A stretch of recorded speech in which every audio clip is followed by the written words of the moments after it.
ወንድ ልጅ መገረዝ አለበትን? እንደምን ከረማችሁ ውድ ተመልካቾቼ። በዛሬው ዕለት ይዤላችሁ የቀረብኩት የመወያ ርዕስ ወንድ ልጆች መገረዝ አለባቸው ወይስ መገረዝ የለባቸውም? መገረዝ ካለባቸውስ የሚሰጠው ጠቀሜታ ምንድን ነው የሚለውን ነገር እናያለን። እንግዲህ በባለፈው ቪዲዮዎቼ በተለይ 2 ተከታታይ ቪዲዮዎች ሰርቻለሁ። ትራዲሽናል የሆኑ ፕራክቲሶች አሉ። እነዚህ ኋላ ቀር የሆኑ ፕራክቲሶች መወገድ ያለባቸውና መጥፋት ያለባቸው ናቸው። በተለይ እንጥል ማስቆረጥና የሴት ልጅ ግርዛት የሚሉትን አይተናል ማለት ነው።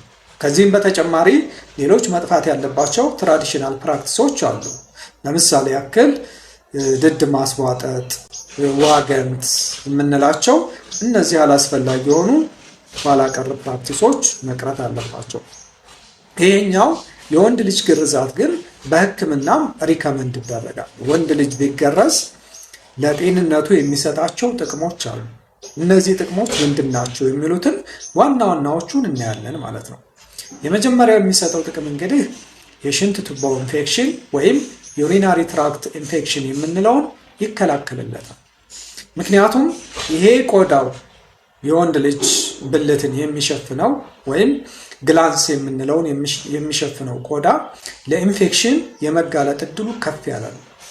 ስለዚህ ያ የተለያዩ ባክቴሪያዎችን፣ ፈንገሶችን፣ ሌሎችንም ስለሚይዝ ለዩሪናሪ ትራክት ኢንፌክሽን ልጆችን ያጋልጣቸዋል ማለት ነው።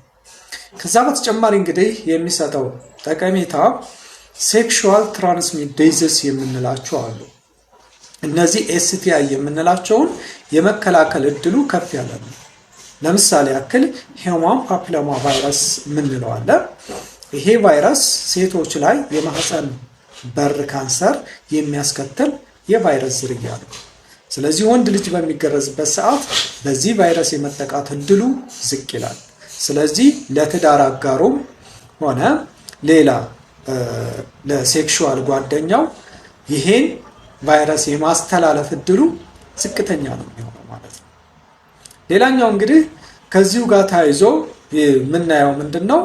ሀርፕስ ሲምፕሌክስ ቫይረስ ታይፕ 2 የምንላቸው አሉ። ይሄ የጄኒታል ኤሪያን የሚያጠቁ የሀርፕስ ሲምፕሌክስ ቫይረስ አይነቶች ናቸው። በእነዚህም የመጠቃት እድሉ አንድ ወንድ ልጅ ሲገረዝ ከፍ ይላል ዝቅ ይላል ማለት ነው። ስለዚህ በእነዚህ ቫይረሶች አያዝም ማለት ነው። ሌላኛው እንግዲህ ኤችአይቪ ጥናቶች የሚያሳዩት የተገረዙ ወንድ ልጆችና ያልተገረዙ ወንድ ልጆች በንጽጽር በሚታይበት ሰዓት የተገረዙ ወንድ ልጆች ላይ በኤችአይቪ የመያዝ እድላቸው ዝቅ ብለው ተገኝቷል። ስለዚህ ለዚህ ለኤችአይቪ አጋላጭነትን ይቀንሳል ማለት ነው። ይህ ሲባል ግን ሁሉም የተገረዙ ልጆች በኤችአይቪ ቫይረስ አይያዙም እያልን አይደለም። መገረዝ ሪስክን ይቀንሳል ነው እያልን ያለ ነው። ነገር ግን ሞር ሪስክን ለመቀነስ ሌሎች የመከላከያ ዘዴዎችን አብሮ መጠቀም ያስፈልጋል ማለት ነው። ሌላኛው እንግዲህ ጥናቶች የሚያሳዩት ምንድነው? ይሄ ፔናይል ካንሰር የምንለው አለ። ወንድ ልጆች የወንድ ልጅ ብልትን የሚያጠቃ የካንሰር አይነት ነው። ይሄ የካንሰር አይነት በጣም ሬር ነው። ነገር ግን ወንድ ልጆች በተለይ በሚገረዙበት ሰዓት ይሄ የመያዝ እድላቸው በጣም በከፍተኛ ደረጃ ዝቅ ይላል ማለት ነው። ስለዚህ የወንድ ልጅ ብልት ካንሰርን የመከላከል እድል አለው ማለት ነው፣ ወንድ ልጅ በሚገረዝበት ሰዓት ማለት ነው። ሌላኛው እንግዲህ ከዚህ በተጨማሪ የሳይኮሎጂካል እና የሴክሹዋል ጥቅሞች እንዳሉት ጥናቶች ያሳያሉ። ወንድ ልጅ ያው በሚገረዝበት ሰዓት ሳይኮሎጂካሊ ጥሩ ይሆናል ተብሎ ይታሰባል።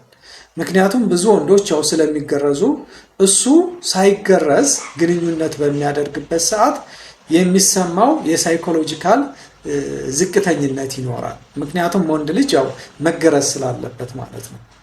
ስለዚህ ሳይኮሎጂካልም ሆነ ሴክሹዋልም ጥቅም ይኖረዋል ማለት ነው። ሳይኮሎጂካሊ አንድ ወንድ ልጅ ለሴክስ ጥሩ ነኝ ዝግጁ ነኝ ብሎ ያስባል ማለት ነው። በዛን ሰዓት ጥሩ ፐርፎርም ማድረግ ይችላል ማለት ነው። ከዚህ አንፃር ጥቅም እንዳለው የተለያዩ ሪሰርቾች አስቀምጠዋል ማለት ነው። እነዚህ እንግዲህ ዋና ዋናዎቹ የሚሰጣቸው ጥቅሞች ናቸው ማለት ነው። ለዛሬ ያለኝ ይህንን ይመስላል። ስላዳመጣችሁኝ እጅግ አድርጌ አመሰግናለሁ። ፎሎው፣ ሼር፣ ሰብስክራይብ ማድረጋችሁን አትርሱ። ቴንኪው